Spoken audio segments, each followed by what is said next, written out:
안녕하세요. 오늘 형사법 30번째 시간입니다. 오늘도 23년도 경찰 간부 선발시험 문제 여러분과 함께 풀어보려고 합니다. 오늘 경찰 간부 선발시험 문제는 총론 파트 중에서 부작위범과 관련된 문제입니다. 부작위범과 관련된 문제는 상당히 좀 까다로운 부분이 많습니다. 이론학적으로도 굉장히 어렵고 판례도 상당히 까다롭고 굉장히 좀 총론 파트에서는 변별력을 줄 수 있는 부분입니다. 따라서 부작위범과 관련된 부분 여러분들 잘 정리해두고 열심히 공부해 두셔야 될 겁니다. 자, 오늘 문제 판례 문제와 이론 문제, 조문 문제가 막 섞여 있어요. 상당히 좀 까다로운 문제고 오답률이 좀 있었을 것 같아요. 하지만 여러분들 공부를 어느 정도 한 분이었으면 아마 틀리진 않았을 것 같아요. 문제 자체가. 그래서 한번 여러분과 함께 풀어보고 따로 이론 설명을 할 부분은 없을 것 같아요. 그래서 바로 문제를 풀어보도록 하겠습니다. 자, 메모를 켜고 문제로 들어갈게요. 자, 부작위범에 대한 설명은 옳지 않은 것을 묻고 있어요. 자, 1번 질문입니다. 자기 의무가 법적으로 인정되는 부진정 부작위범이라 하더라도, 자, 자기 의무, 부진정 부작위범이라는 것은 자기 의무가 있어야 돼요. 근데 자기 의무를 이행하는 것이 사실상 불가능한 상황이었다. 그렇다면 부작위범이 성립할 수 없다. 자, 부진정 부작위범의 성립 요건과 관련해서 일반적인 행위 가능성, 개별적인 행위 가능성, 이 두 가지 전제 조건을 묻고 있는 거예요. 예를 들어서 자기 아들이 물에 빠져 죽고 있는 상황이에요. 죽어가고 있는 상황이에요. 해운대 앞바다에서. 근데 아빠가 지금 서울에 있어요. 이런 거 부작위범이라고 해서 처벌할 수 있나요? 못하는 거죠. 예를 들어서 아빠가 해운대에 있는데 두 다리가 없는 분이세요. 그런 분한테 우리 이 부작위범으로 처벌할 수 있나요? 개별적 행위 가능성이 없는 거잖아요. 따라서 일반적 행위 가능성과 개별적 행위 가능성은 당연히 전제되어 있어야 한다는 거예요.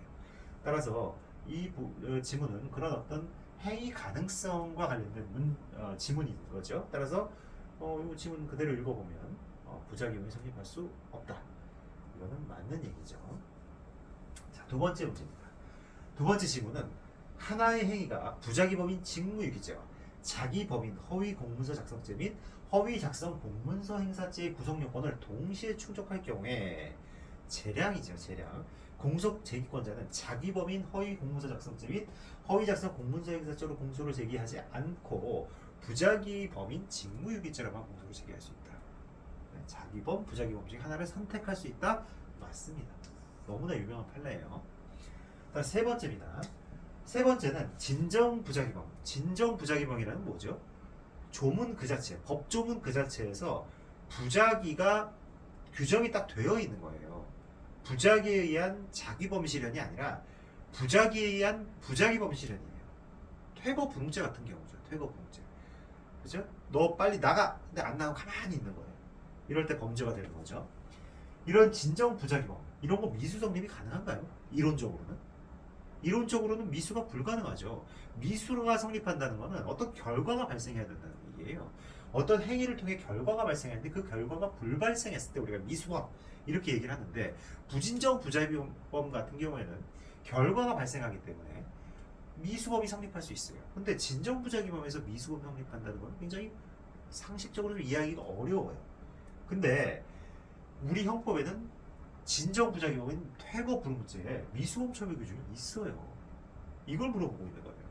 상당히 지역적인 부분이지만 워낙 시험에 많이 출제됐기 때문에 아마 지역적이지만 일반화된 그런 문제라고 볼 수 있습니다. 따라서 이게 틀렸습니다. 부진정 부작위범은 결과범의 성격을 갖게 된단 말이에요. 우리가 살인 같은 경우에 칼로 사람을 찌르는 자기에서도 할 수 있지만 보호 의무가 있어요. 내가 우리 아들이 물에 빠져 죽고 있는데 그걸 내가 그냥 보고 있는 거예요. 이거 뭐죠? 보호 의무가 있잖아요. 아빠로서 미성년 자녀에 대한 보호 의무가 있는데 바라만 보고 있는 거예요. 그러면 이거는 뭐죠? 부작위에 의한 살인이고 결과가 발생했잖아요. 죽음이라고 하는, 아이의 죽음이라고 하는 결과가 발생한 거잖아요. 그렇죠? 근데 만약에 아이가 이렇게 죽고 있었는데 어떤 의인이 나타나서 아이를 싹 구했어요. 그럼 뭐죠? 미수범이 되는 거죠. 장애 미수가 되는 거죠. 무슨 말씀인지 아시겠죠? 무슨 말인지 아시겠죠? 따라서 부진정 부작위범은 미수 성립이 가능하다. 근데 진정 부작위범은 미수 성립이 불가능한데 형법에서는 규정이 있다는 거예요. 이걸 물어보는 겁니다. 지역적이지만 일반화된 문제예요. 그다음 4번. 부작위에 의한 살인에 있어서 자기 의무를 이행했다면 사망의 결과가 발생하지 않았을 것이라는 관계가 인정된 경우, 즉 내가 자기 의무를 이행했다면 안 죽었을 텐데, 인과관계 문제죠.